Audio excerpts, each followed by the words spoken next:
السلام عليكم غالياتي. العيد هذا قاع سموكم تعيدوا عندي في قناتي بقاطو مول الشاش، واكيد بعد ما تتبعوا الوصفه والنصائح باه يخرج لكم كيف التاعي يدوب ذوبان ومقرمش في آن واحد، تحسوه ذوابه يعني موغانك، والشكل بلا ما نحكو تحسوه غوزاس كيما راكم تلاحظوا، تحسبوه ورود حقيقيه. كي تجربوه وينجح لكم معناه كليتوه عندي، لأنه الناس راهم يعلموه بالدراهم وحنا ندو منكم دعوة خير فقط.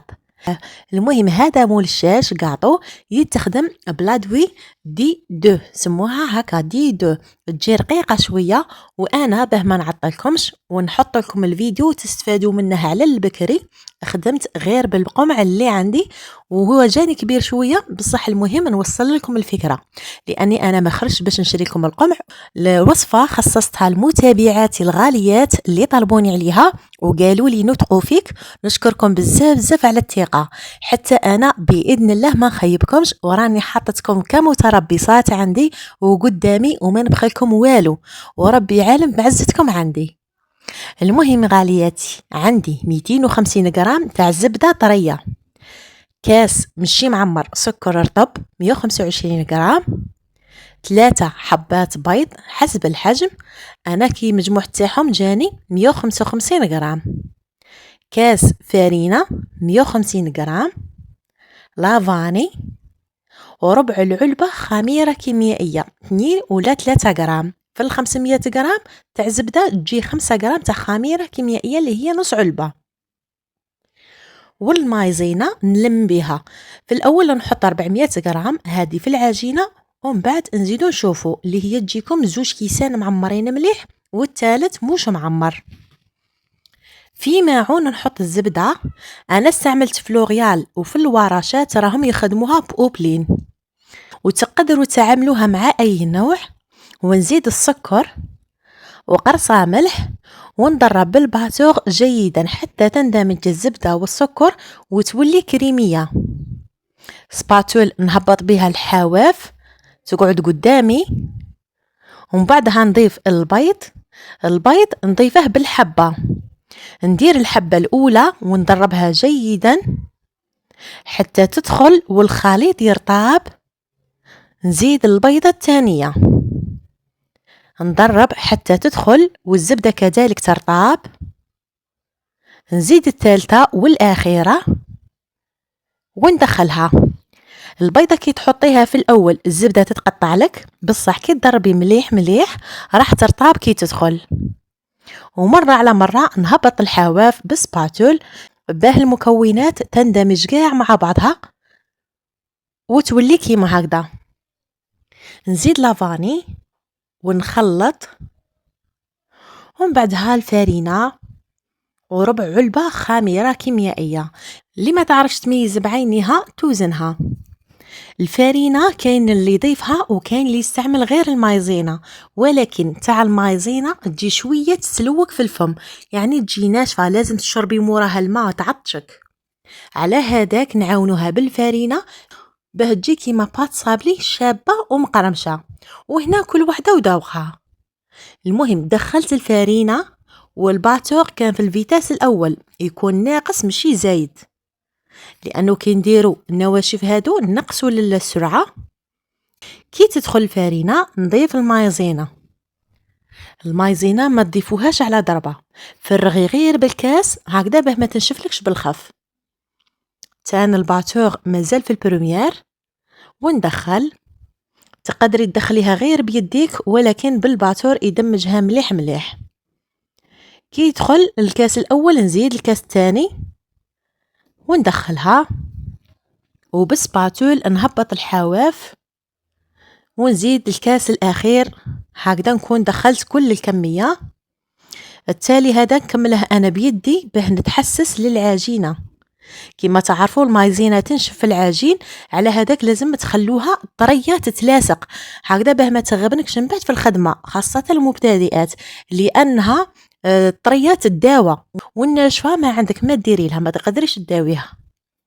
المهم لميتها هكذا تتحصلوا على عجينة طرية بزاف، وكي تكوريها في يديك ما تلصقش، صاري لها كيما تاع البتيفور.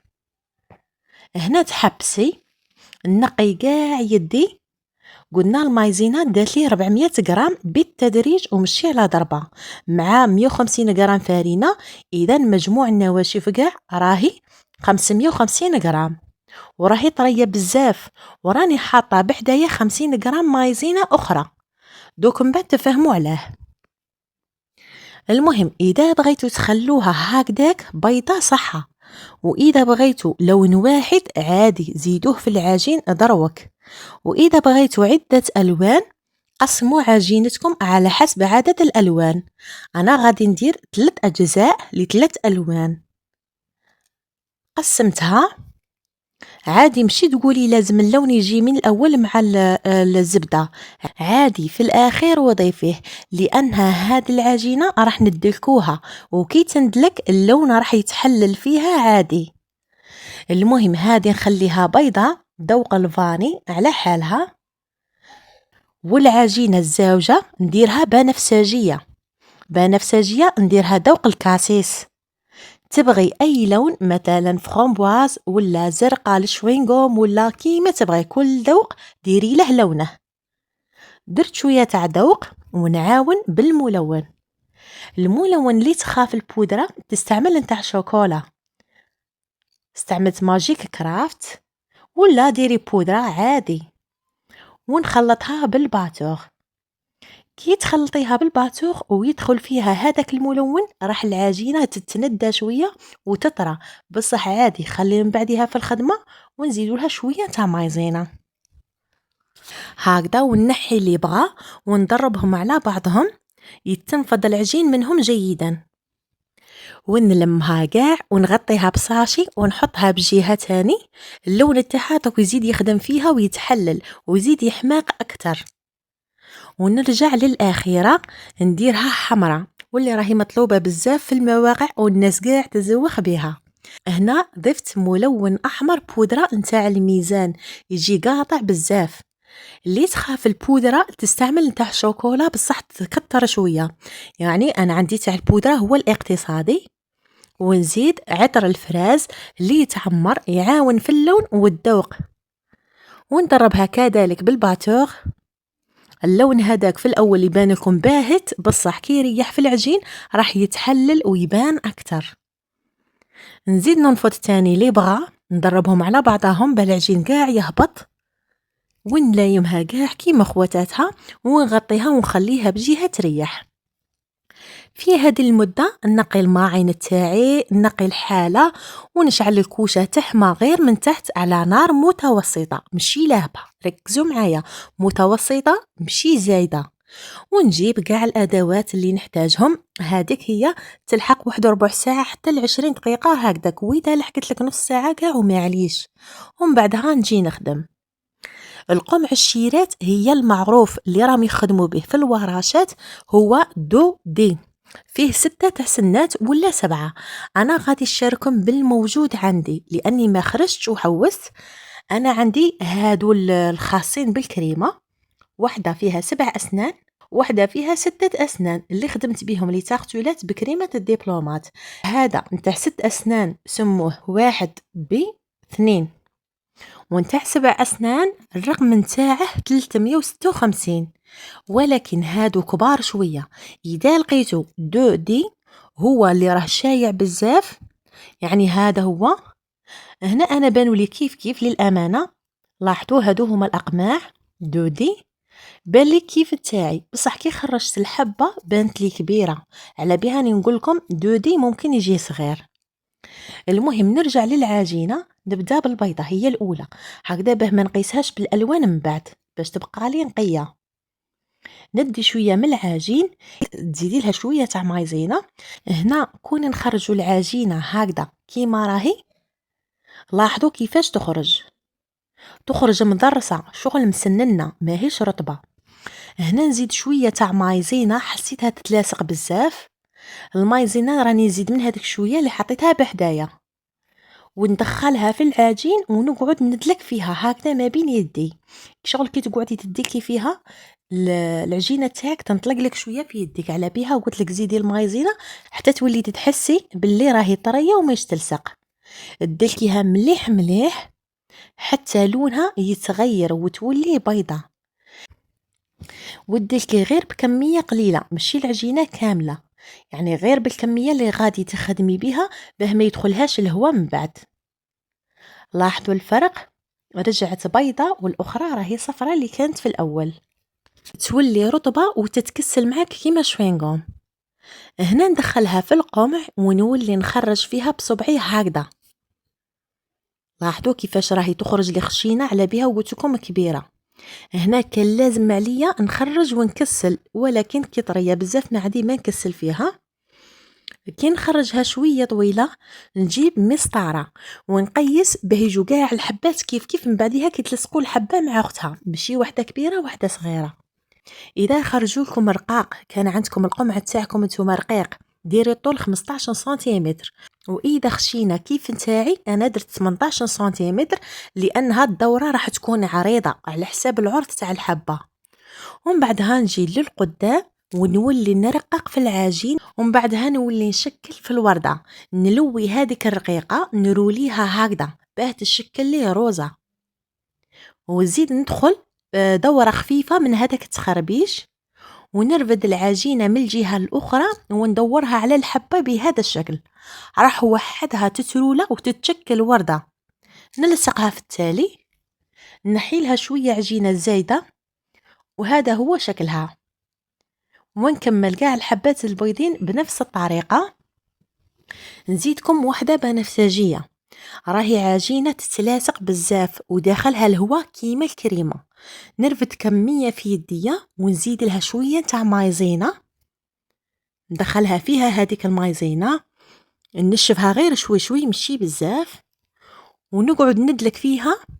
ومن جهة راني ندخل في المايزينا وفي آن واحد ندلك ونحلل في اللون. هنا كي تكون العجينة كيما هكا تداوها عادي، مثلا إذا جاتك ناشفة كترتي لها المايزينا تقدر تضيفي لها شوية من هذيك الطرية اللي في الصحن وتطريها عادي. ومن بعد ما نحسها باللي راها طريه وما هيش تلصق في يدي ندخلها في القمع ونولي نضغط بصبعي في العجين ونجبد حتى يتشكل لي خط طويل، نعبره بالمسطره 18 سنتيمتر لانه انا عندي راه خشين، ونحي الزائد.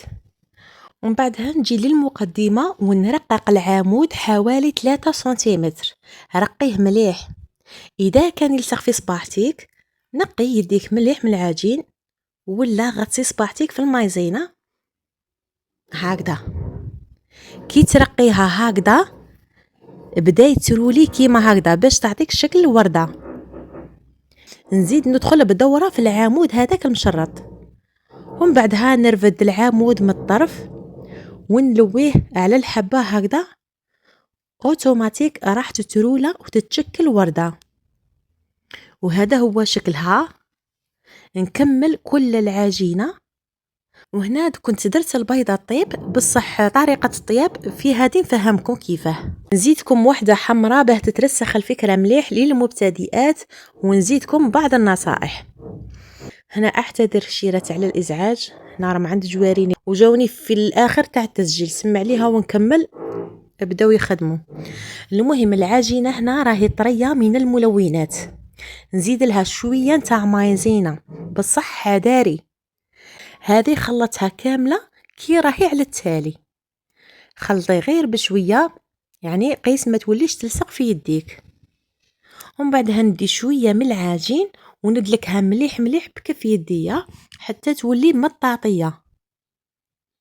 ومن بعدها خرجيها في القمع هكذا الشريط طويل، وعبري بالمسطرة 18 سنتيمتر كي تكون خشينة، واذا القمعة تاعك يخرجها رقيقة ديريها 15 سنتيمتر.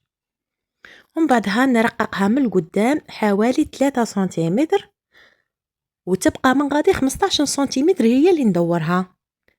ومن بعد ما نرققها نروليها هكذا على هذيك الرقيقة هكذا تشكل لي روزة. وندخل في هذاك التخربيش شويه حوالي نصف دوره هكذاك، ومن بعدها نرفد العجين من غاد ونرفدها نلويها على الحبه بهذا الشكل. تتحصلي على هاد الورده الشابه الحمراء. نحي العجين التالي اللي نكون حاكمته بيدي ويكون فسد شكله مع التالي، ونلصقها في العجين هكذا، ونرفدها بالكوبات ونحطها في سنيوه.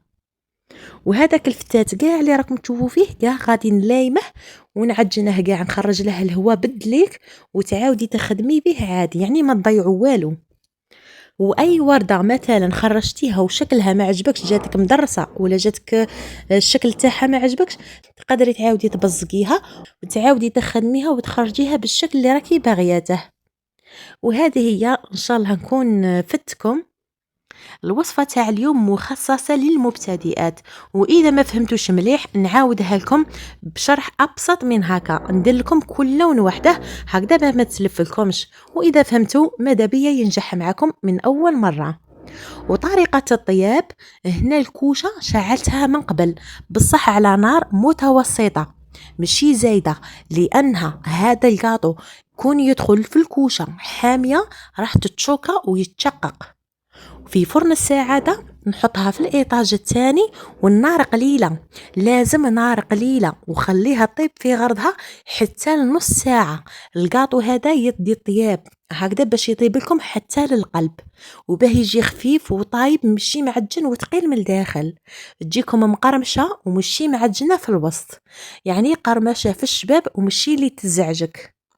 يعني كي طيب على نار قليلة وكوشة الحرارة تاعها معتدلة راح تبقى على حالها، شكلها ما يتغيرش. وكي تتحمر من تحت، انا هنا زدت حركت نتاع الحواشي درتهم في الوسط باه يطيبوا كاع كيف حمورة من تحت، وعادي ما يلصقوش بلا زيت بلا بابي. وإلا خفتوهم يلصقوا لكم رشوا شوية تاع فرينة من تحت حتى طيب تماما من تحت هكذا حميمره. اذا حسيتيها جاتك ناقصه زيدي شعلي لها حاجه خفيفه من الفوق، انا يا غير من تحت ودات حقها تاع طياب وراهي محافظه على لونها. وهذه هي كل الورود بالالوان. كي يبردوا تماما خلوهم حتى يبردوا، نلصق كل زوج مع بعض بالكريمه نتاع الزبده ولا بالمربى. كاين شتهم يقولوا بالزبده ولا حسل، ولكن بالمربى تجي افضل. ومن الأحسن تلصقوهم في نهارهم، كي يبردوا في نهارهم ما تخلوهمش يباتوا، لأنهم كي يباتوا يولوا يتفتوا لكم ويتكسروا لكم. وكي نلصقهم خلوهم ينشفوا، المربى يقضب في الحبة، المربى يقضب بالحبة مع اختها، عاد ديروا في الجناب. وانا كي راني مصوره معاكم باه نكمل لكم الفيديو بالخف نحطها لكم، راني الحبه اللي نلصقها تمتم نعاود ندير لها شويه مربى على الجناب وشويه كاوكاو، تبغوا ديروا كاوكاو ولا نوات كوكو كيما تبغوا. وحطيتها في الكيسات والدونتال، الكيسات اذا كانت مناسبه اكيد. وهذه هي الكميه، انا عطات لي 18 حبه كبيره ما شاء الله، لانه القمع نتاعي كبير وخرج لي الحربوش خشين. وبالميزان 250 غرام زبده عطات لي كيلو من قاطو مول الشاش.